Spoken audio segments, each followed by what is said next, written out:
Welcome to the new video lecture on paging.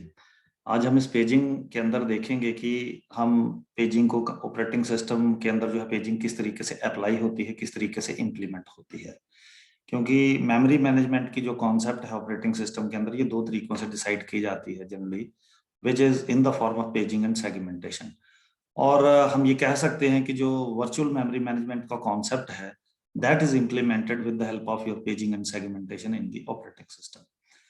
अब जो paging के अंदर अगर हम देखेंगे कि ये पेज क्या चीज है, तो सबसे पहले पेज को आपको अंडरस्टैंड करना पड़ेगा। तो आपको ये चीज पता है कि जो आपका एक प्रोसेस है, that is process is basically composed of number of different pages. तो हम ये कह सकते हैं कि हम जो ऑपरेटिंग जो प्रोसेस है उसको फिक्स नंबर ऑफ ब्लॉक्स में डिवाइड करके मेमोरी के अंदर स्टोर कर देते हैं, सेकेंडरी मेमोरी के अंदर। अब जो हमने एक प्रोसेस को अलग अलग मेमोरी स्पेस में डिवाइड करके पेजेस में कन्वर्ट किया, मतलब हम उसको कह सकते हैं कि that is the process is divided into the number of different pages. और वो सारे के सारे पेजेस जो है हम ऑपरेटिंग सिस्टम के अंदर सेकेंडरी मेमोरी में जो हमारी अवेलेबल है कंप्यूटर के अंदर, हम वहां पर उसको स्टोर कर सकते हैं, राइट। अब क्योंकि उस प्रोसेस को जिसको हमने पेजेस में डिवाइड किया है, अब उन प्रोसेसेस को अभी आपने क्या करना है, वो सारे प्रोसेसेस के जो पेजेस हैं उनकी कभी सीपीयू ने अगर डिमांड की, तो उन सारे पेजेस को आपको उठा के जो है प्राइमरी मेमोरी में लाना पड़ेगा। तो in that case what is happening, that whenever the CPU is actually demanding any number of pages of that particular process, that specific page has to be loaded into the primary memory. So इस तरीके से क्या होता है कि ये swapping होती रहती है from primary memory to secondary memory, और पेज जो है कभी सेकेंडरी मेमोरी से प्राइमरी मेमोरी में आता है, और फिर कभी प्राइमरी मेमोरी से वापस जब उसका काम खत्म हो जाता है तो वो that is shifted back into the secondary memory, right. तो इस तरीके से हम पेजिंग की कॉन्सेप्ट को इंप्लीमेंट कर सकते हैं, और ये हम कह सकते हैं कि जो आपका प्रोसेस है उसका जो साइज है that is divided into fix number of pages, right. और क्योंकि अब एक प्रोसेस जो है फिक्स साइज में डिवाइड कर दिया गया है, तो हम फिर मेन मेमोरी जो आपकी प्राइमरी मेमोरी है उसको भी ऑर्गेनाइज करेंगे in the form of page frames only, ताकि वो सेकेंडरी मेमोरी से जो पेज आने वाले हैं उनको वो एकोमोडेट कर सके। तो ये तभी पॉसिबल होगा अगर प्रोसेस का पेज साइज और रैम के अंदर जो पेज साइज है अगर वो बराबर रहेंगे। तो ऑफ कोर्स ये ऑपरेटिंग सिस्टम है, आपके कंप्यूटर के अंदर जो ऑपरेटिंग सिस्टम लोडेड होगा वही डिसाइड करेगा, and that will keep a check on this कि दोनों का साइज जो है बराबर रहेगा, दोनों का साइज अलग टेक्निकली वो किया नहीं जा सकता। तो ऑपरेटिंग सिस्टम ऐसा कभी भी नहीं होने देगा। और जो आपका पेज का साइज है वो जनरली जो है वेरी करता है, और वेरी करेगा in the form of in the power of 2।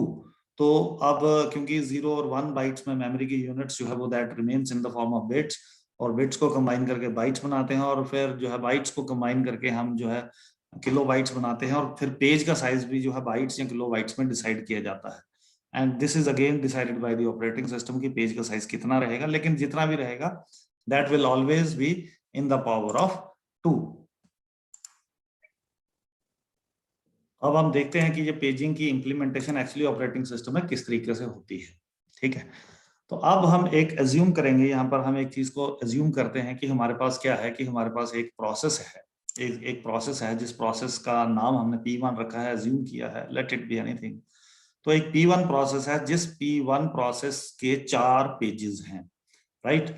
एक 0 पेज है, एक 1 पेज है, 2 पेज है और एक 3 पेज है। तो ये हम एज्यूम किया हमने। हम अब इसको देखेंगे कि इसकी जब पेजिंग होगी तो ऑपरेटिंग सिस्टम है किस तरीके से इसकी पेजिंग हम इंप्लीमेंट करते हैं।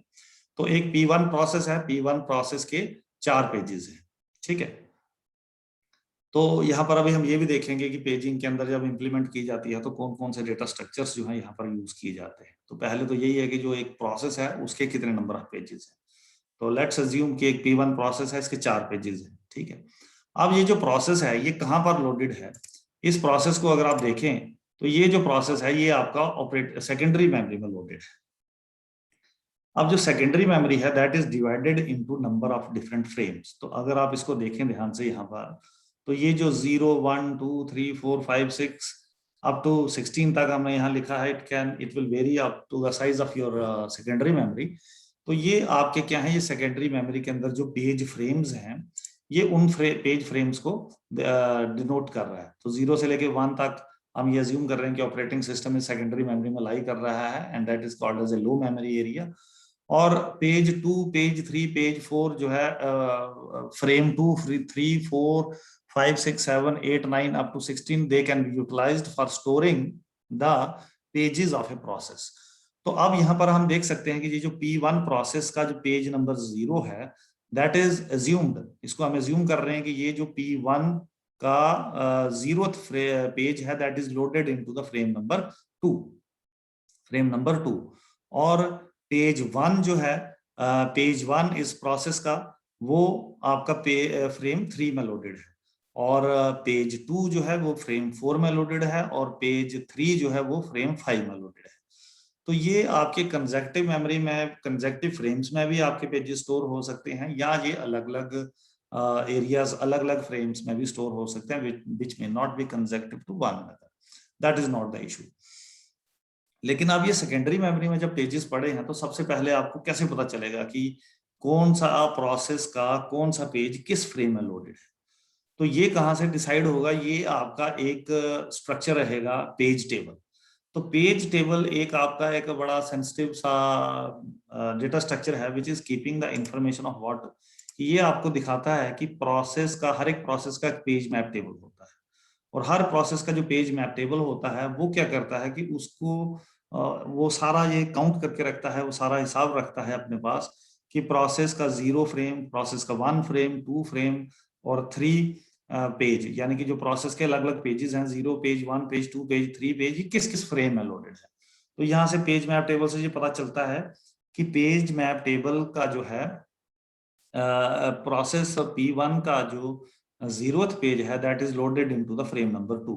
तो ये जो फ्रेम नंबर 2 के अंदर पेज प्रोसेस 1 का पेज 0 लोडेड है।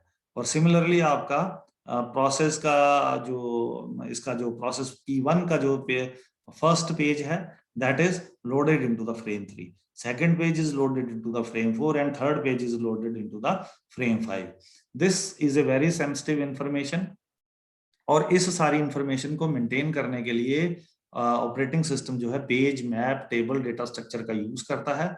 और ये जो खुद जो है ये पेज मैप टेबल, ये भी तो कहीं ना कहीं रिसाइड करेगा, क्योंकि ये भी तो जब आप कंप्यूटर को ऑफ कर देंगे तो ये उस प्रोसेस की इंफॉर्मेशन सेकेंडरी मेमोरी में अज्यूम स्टोर करके रखेगा।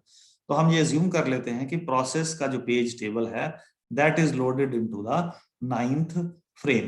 तो ये 9th फ्रेम में हम अज्यूम करके रखते हैं, ठीक है। तो एक प्रोसेस P1 है और उसके 4 पेजेस हैं, वो 4 पेजेस जो हैं 2nd, 3rd, 4th और 5th फ्रेम में लोडेड है। और जो पेज मैप टेबल है जिसके अंदर वो सारे कौन सा पेज किस फ्रेम में लोडेड है वो सारा इंफॉर्मेशन है, वो खुद जो है page map table 9th frame में लोडेड है। तो ये आपका मेमोरी की ऑर्गेनाइजेशन हम अज्यूम करके चल रहे हैं कि इस तरीके से है। अब सबसे पहले तो ये है कि ये आपका एक जो पेज मैप टेबल कहाँ लोडेड है, ये ऑपरेटिंग सिस्टम को कहाँ से पता चलेगा, ठीक है। तो एक पेज टेबल बेस रजिस्टर रहता है, पेज टेबल बेस रजिस्टर, ठीक है। और इस पेज टेबल बेस रजिस्टर के अंदर एक ही इंफॉर्मेशन रहती है, वो ये है कि किस प्रोसेस का जो पेज मैप टेबल है वो कौन से फ्रेम में लोडेड है। या जैसे यहाँ पर it is visible that the page map table of the process 1 is loaded into the is available at the frame number 9, ठीक है। अब क्या होगा कि ये पेज मैप टेबल के पास इंफॉर्मेशन रहती है, तो ये अगर ये तो सीपीयू को पता होनी चाहिए। अगर ये सीपीयू को नहीं पता चलेगी तो फिर वो कैसे निकाल के लाएगा इंफॉर्मेशन की पेज प्रोसेसेस के जो P1 प्रोसेस है उसके पेजेस कहां पर लोडेड है, ठीक है। तो अब हम यहां पर अज्यूम करके चलते हैं कि जो आपका सीपीयू है, सीपीयू ने किसी चीज की डिमांड की, क्योंकि सीपीयू के अंदर जो प्रोसेस 1 जो है वो एग्जीक्यूशन में है। तो जब सीपीयू के अंदर प्रोसेस 1 जो है एग्जीक्यूशन में है तो सीपीयू ने क्या किया, सीपीयू ने एक लॉजिकल एड्रेस जो है वो जनरेट किया, सीपीयू ने एक लॉजिकल एड्रेस जनरेट किया। और अब इस लॉजिकल एड्रेस को फिजिकल एड्रेस में कन्वर्ट करना है, यही सारा पेजिंग का जो प्रोसेस है ये सारा उसका काम है। और यही सारी ऑपरेटिंग सिस्टम के अंदर इस चीज को रिजॉल्व किया जाएगा कि जो लॉजिकल एड्रेस सीपीयू ने जनरेट किया है that has to be converted into the physical address. अब सबसे पहले यहाँ पर लॉजिकल एड्रेस की इंफॉर्मेशन को अंडरस्टैंड करते हैं कि ये इंफॉर्मेशन है क्या। तो यहाँ पर हम ये प्रोसेस वन जो है इसको अगर यहाँ पर ना भी लिखते तो तभी ये एज्यूम्ड था, क्योंकि सीपीयू के अंदर एक ही प्रोसेस जो है एट ए टाइम एग्जीक्यूट हो रहा होता है। तो प्रोसेस वन की जो इंफॉर्मेशन वो मांग रहा है सीपीयू, तो वो क्या मांग रहा है, वो कह रहा है कि सीपीयू को रिक्वायरमेंट पड़ी है, सीपीयू को रिक्वायरमेंट है किस चीज की, वो कहता है कि पेज नंबर 2, जो प्रोसेस का पेज नंबर 2 है उसका थर्ड एड्रेस चाहिए। Third address you can say third byte चाहिए, थर्ड ऑफसेट चाहिए, इसको हम ऑफसेट कहेंगे, ठीक है। तो वो उसने उसका थर्ड एड्रेस मांगा, थर्ड लोकेशन मांगी, थर्ड बाइट मांगी, वॉट एवर यू से। तो पेज 2 का उसने थर्ड बाइट मांगी है। This is the requirement of the CPU. तो this is called as a logical address. अब ये फिजिकली तो एग्जिस्ट करता नहीं है, अब ये कहां पर एग्जिस्ट करता है, इसको आपको सारा कन्वर्ट करना पड़ेगा with the help of your paging mechanism.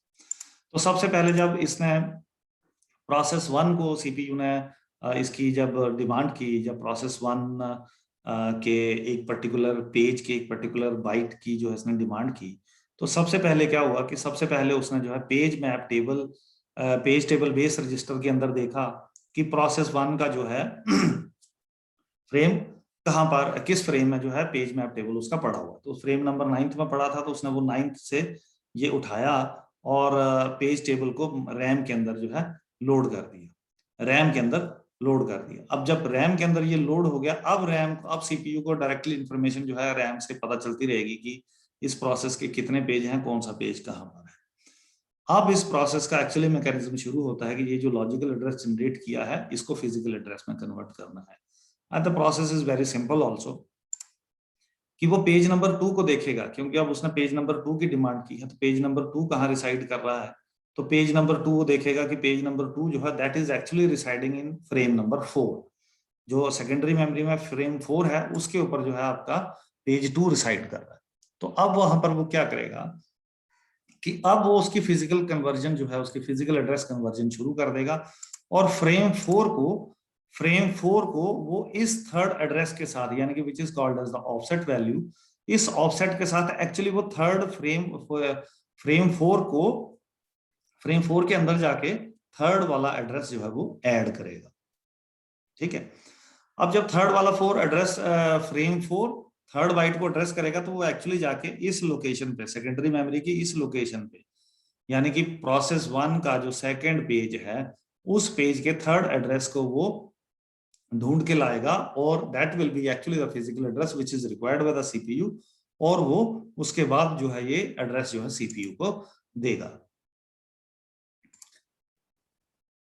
इस तरीके से अभी हमने देखा कि ये किस तरीके से हमारा जो है पेजिंग लॉजिकल एड्रेस जो है फिजिकल एड्रेस में कन्वर्ट हो रहा है, और इसमें कौन कौन से डेटा स्ट्रक्चर यूज किए जा रहे हैं। तो इट इज वेरी सिंपल कि एक प्रोसेस P1 है, इस प्रोसेस के नंबर ऑफ डिफरेंट पेजेस जो है वो अलग अलग फ्रेम्स में लोडेड हैं, और वो सारी इंफॉर्मेशन जो है पेज मैप टेबल में पड़ी है।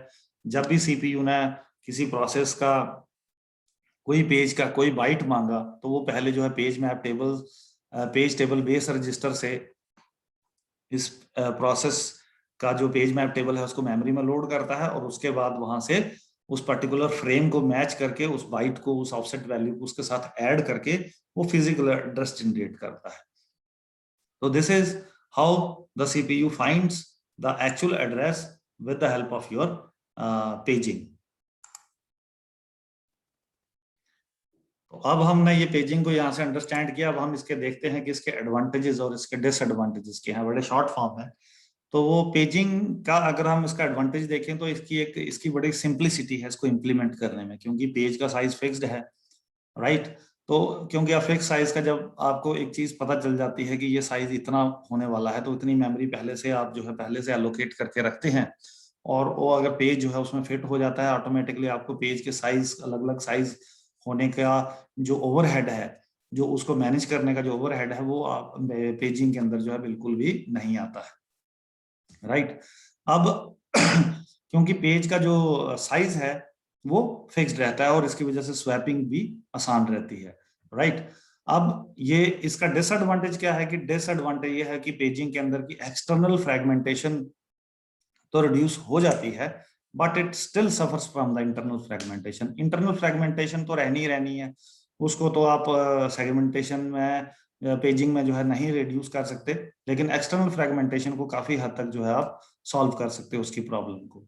लेकिन एक इसका डिसएडवांटेज और है कि आप जो पेज मैप टेबल है उसको मेमोरी के अंदर स्टोर करने के लिए, रैम के अंदर स्टोर करने के लिए एक्स्ट्रा जगह चाहिए होगी, ठीक है।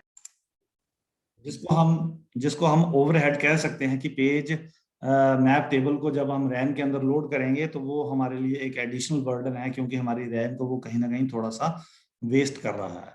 तो this can be considered as a disadvantage of your paging, right. तो अब हम ये हमारे इसके अंदर हमने देखा कि हमारे ऑपरेटिंग सिस्टम के अंदर जो है पेजिंग के अंदर इसके क्या एडवांटेजेस क्या डिसएडवांटेजेस हैं, ये बड़े शॉर्टकट में हमने लिखे हैं, राइट। तो इसके साथ हम इस वीडियो लेक्चर में हमने अंडरस्टैंड किया कि पेजिंग को किस तरीके से ऑपरेटिंग सिस्टम के अंदर इम्प्लीमेंट किया जा सकता है, राइट। Thank you.